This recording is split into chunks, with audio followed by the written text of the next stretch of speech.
So I'll go ahead and do that. Five first tips off the dome. Number one, don't try to grab the disc. Grab down, use your hand like a magnet, like a glove, like a net. It'll magnet to the disc. And the whole, that circular orb around the disc is the thing where you will actually magnet to. It'll bring the disc to your hand at that point. Number two, I agree with vacant. Get used to throwing yourself from surface to surface. Don't float.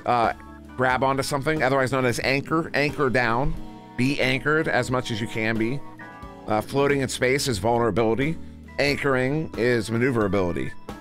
You know, because in space you only have your backpack and your floaties. You know what I mean? That's what I'm calling them. Your floaties, your little wrist jets. They're not going to get you very far. They're not going to do much for you, except kind of guide you a little bit. You really want to be touching stuff. You want to be anchored down most of the time. Tip number three, you know, I'll go ahead and agree with Gil. I'll back it up. My tip number three is read the posters in the lobby. They have a lot of really good information, including the rules. There is a rules poster in the lobby. It's by the brawler room. If you want to get tip number four, if you want to get good at the game, you will.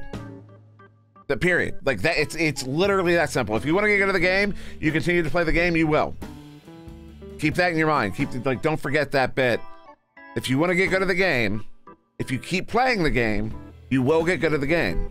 As long as you're playing with intent and trying to better yourself, you know, as long as you're playing with that goal and you work towards that goal, you will get better. It takes some people a lot longer than others. Here's something I haven't talked about in a while.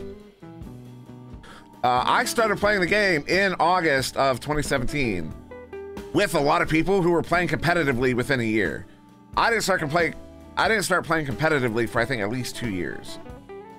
Yeah, at least 2 years there, because it took me that long to get to that level. It took me a lot longer than most players.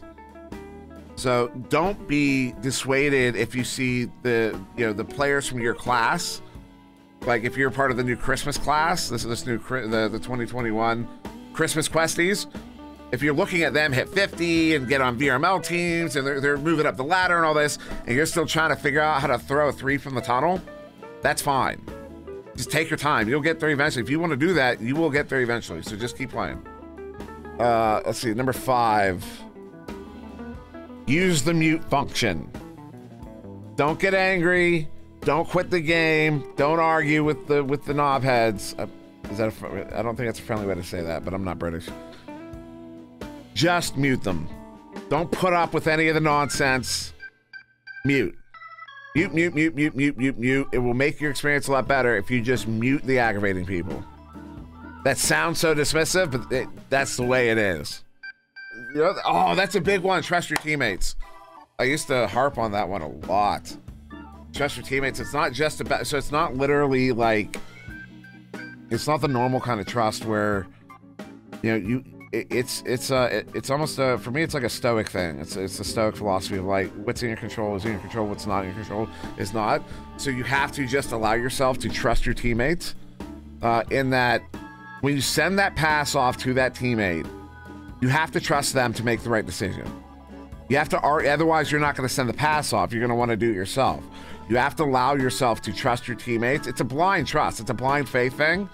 Sometimes, not always, but sometimes it can be, but especially in pubs. But you just gotta train yourself to trust your teammates to make the right decision. When they don't make the right decision, okay, you can't allow that to break your trust. You just move on to the next thing.